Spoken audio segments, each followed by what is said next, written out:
In March 1947, Earl Louis Mountbatten and his wife Edwina arrive in New Delhi. The great-grandson of Queen Victoria and second cousin to George VI, Mountbatten brings a regal presence to the drama of India's independence.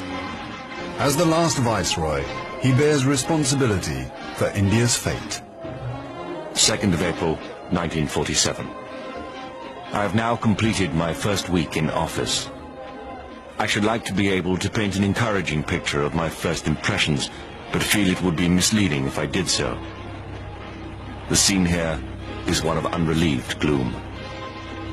At this early stage, I can see little common ground on which to build any agreed solution for the future of India.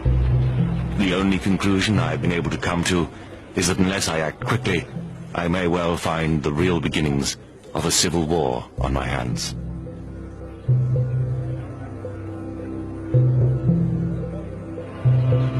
By May, attempts to create a unified India have failed. Gandhi retreats from political life. Muhammad Ali Jinnah, leader of the Muslim League, and Jawaharlal Nehru of the Indian National Congress concede to divide India. Fearing a total loss of control, Mountbatten brings forward the transfer of power to August. Two nations will be created by partition, a secular India and a new homeland for India's Muslims, Pakistan. Nehru addresses the people of India.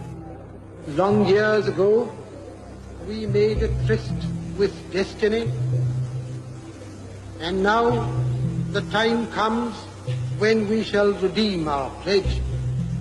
At the stroke of the midnight hour, when the world sleeps, India will awake to life and freedom.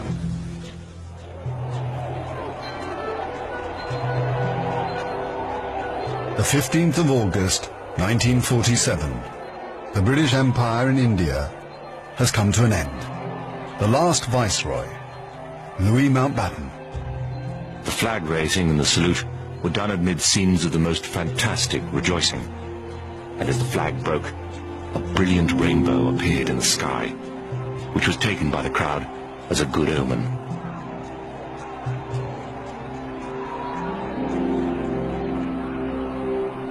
Qasim Muhammad. On the 15th of August came freedom. The freedom to burn, loot and murder. While Delhi and Karachi were celebrating, central Punjab was burning.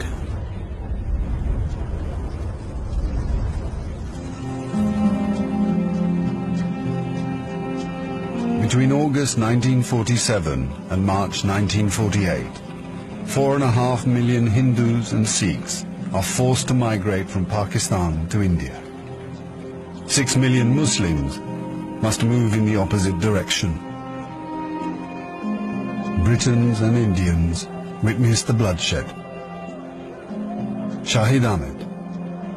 It is a battleground. People have gone mad. Trains to Pakistan are being looted and occupants slaughtered. We all knew that carnage was in the offing. So did Mountbatten.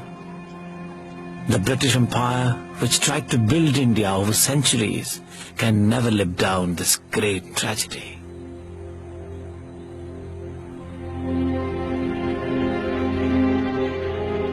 Lieutenant Colonel Hubert Boyd Hudson.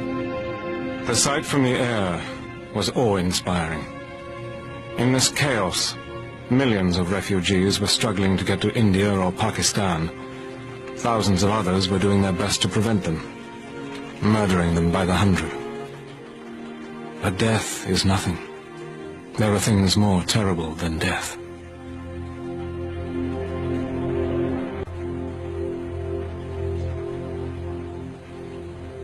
Ten million people are displaced in the partition of India. 1 million are dead.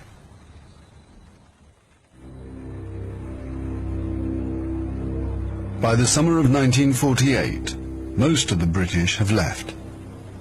Hubert Boyd Hudson has been in India for 15 years. India is full of ghosts. Houses I have lived in, now inhabited by Indians, remind me of the days which will never come again.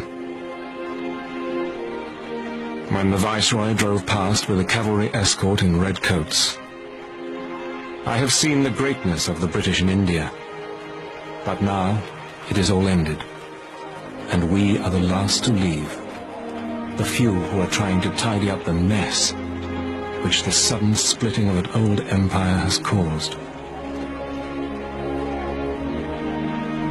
Britain has lost its greatest imperial possession. Mahatma Gandhi once said that if India became free, the rest of the empire would follow. In the next 10 years, the fire of India's independence will spread around the globe, from the Middle East to Africa.